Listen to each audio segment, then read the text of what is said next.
وقال ربكم ادعوني أستجب لكم.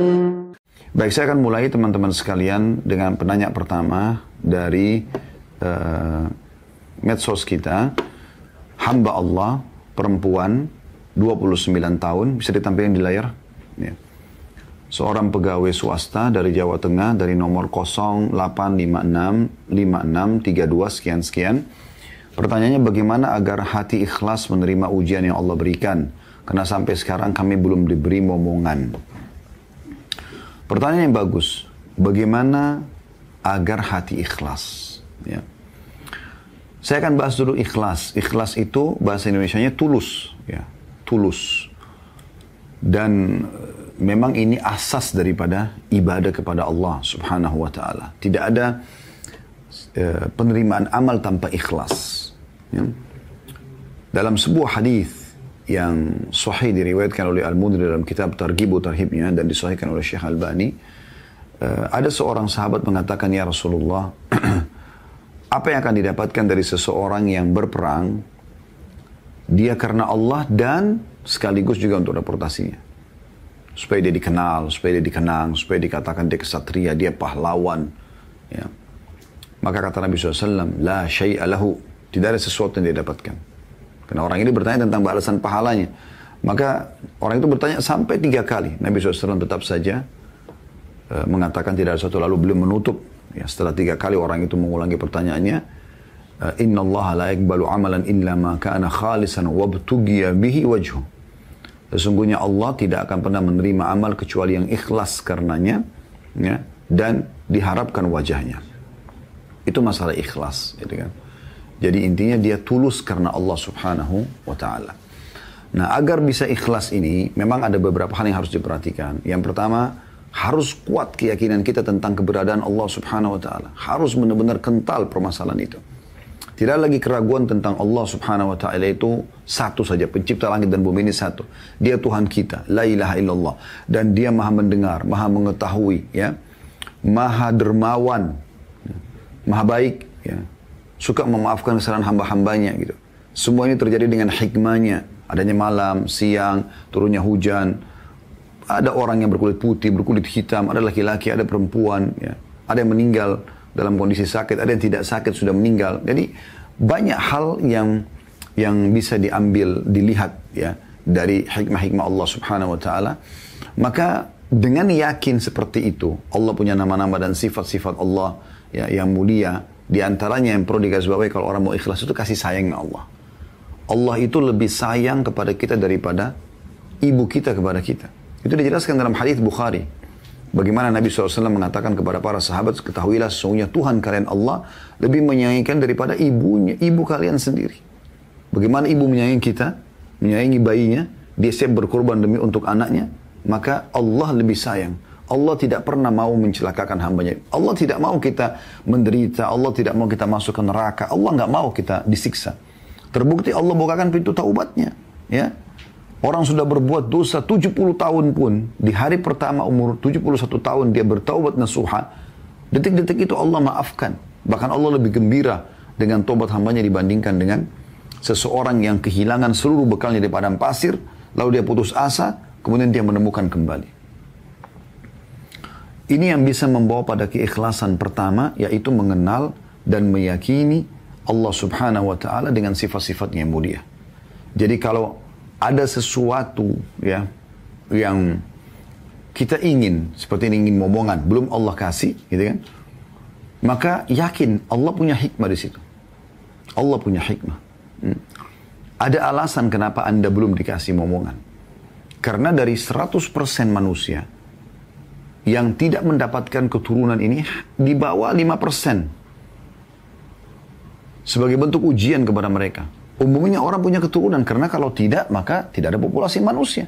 Sementara Allah yang menciptakan kita di muka bumi ini untuk ada beribadah kepada Allah, dan ada populasi yang tidak akan terjadi kiamat sampai manusia terakhir itu lahir. Kan gitu. Berarti ini murni Allah menguji Anda, cobaan. Dan ini bukan cuma pada Anda. Ini ukhti yang bertanya, ya. Apalagi umur Anda masih 29 tahun, bukan orang yang sudah manufos misalnya, yang bisa merasa lebih terpukul. Anda masih sangat produktif gitu. Masih sangat jauh untuk sampai ke masa Anda tidak bisa lagi punya anak gitu. Dan itu terjadi pada nabi-nabi yang mulia.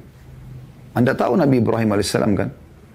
Itu tidak punya anak sampai umurnya mungkin sudah 60 tahunan.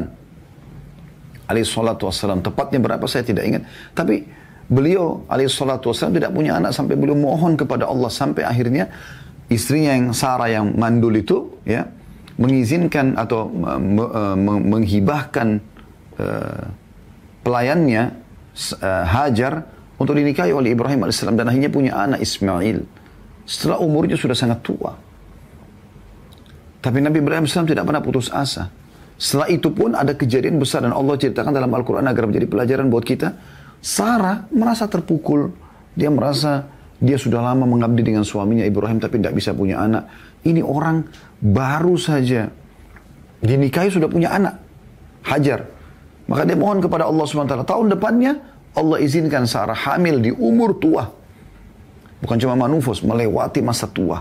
Udah mendekati umur Ibrahim alaihissalam 50 lebih 60 tahun gitu ya.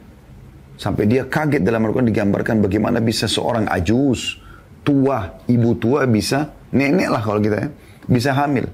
Tapi itu tanda-tanda kebesaran Allah SWT. Allah berikan kepada hamba-hambanya yang tidak pernah putus asa. Dan ini terjadi akhirnya Sarah hamil dan punya anak Ishak. Bahkan Allah menggambarkan kalau Sarah akan mendapatkan cucunya Yaqub alaihissalatu wassalam, keberkahan terhadap mereka. Ada nabi lain, Nabi Zakaria alaihissalam, 70 tahun berdoa kepada Allah SWT minta agar diberikan keturunan. 70 tahun bukan waktu yang sedikit. Kemudian Allah SWT kabulkan. Anda bisa baca dalam surah Maryam, digambarkan bagaimana ya di situ Nabi Zakaria di awal-awal ayat, di awal-awal surah menggambarkan dia istrinya mandul, dia sudah sangat tua, tapi dia tidak mau putus asa, dia berdoa terus. Maka Allah pun akhirnya membuat istrinya yang mandul ini, yang sudah tua hamil. Ya. Jadi ini contoh yang luar biasa. Jadi yang pertama, yakinkan dalam diri kita Allah itu pencipta dan tidak ada Tuhan selain Allah, dan Allah semua melakukan itu dengan hikmah-hikmahnya. Ya. Yang kedua, jangan putus asa dengan ikhtiar. Ikhtiar dibagi menjadi beberapa, ini di poin kedua ya. Pertama, doa, ini termasuk ikhtiar. Berdoa kepada Allah SWT terus. Rabbi habli minas salihin. Rabbana hablana min azwajina wa dhurriyyatina qurrata a'yun waj'alna lil muttaqina imama. Kita baca doa-doa gitu. Ya. Kemudian, ikhtiar juga, masih dalam poin yang kedua ini. Ikhtiar secara syar'i.